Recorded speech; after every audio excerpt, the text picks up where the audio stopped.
Kama kawaida, kama kawa, tunaendelea kuhamasisha ligi ya Zanzibar. Tunatembelea kila mtaa, tushatembelea mitaa mingi. Kwa sasa tumekuja katika mtaa wa Kundemba ambao leo wana mchezo na Jamhuri katika dimba la Mau saa 10. Madhumuni na lengo ya kuranda katika mtaa na kupita katika sehemu ni kuhamasisha washabiki wapenda soka la Zanzibar kuja viwanjani kusupport timu zao ili kusababisha viwango vya ligi vya wachezaji wa ligi ya Zanzibar kupanda. Kwa sababu kama tunavyojua ligi ya Zanzibar kwa sasa inamdhamini ni PBZ Premium League ambao wanadhamini ligi ya Zanzibar. Kwa hiyo mpira sasa uko juu, mpira sasa unachezwa. Kwa hiyo tunahitaji boli itembee, tunahitaji Wazanzibari wacheze mpira. Kwa hiyo tunawaomba washabiki wote katika visiwa vya Zanzibar waje viwanjani kusapoti timu zao, waje viwanjani kushangilia mpira. Ukicheki kama jana mechi imechezwa, jana kacheza Hafana Ngome, mliona wahamasishaji na watu walivyojaa.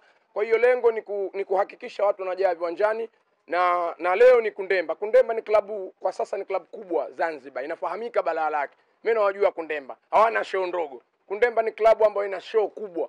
Kwa hiyo naomba burudani zote za Kundemba, wana vigoma, wana kila kitu. Kwa hiyo washabiki wote Zanzibar mnatakuwa muje katika dimba la Mau saa 10. Kiingilio kitakuwa 1000 tu, cha chini kabisa. Ni reasonable price. PBZ number 1 hapa kwetu visiwani, wala wana mpinzani bwana, sinyo naongea. Hongera kwa PBZ kwa kudhamini ligi yetu. Hii ndio ligi yetu wa Zanzibar, nawaambia. Pongezi kwa mwenyekiti wetu kwa kuleta ili wazo kutembea kila mitaa ligi kuhamasisha.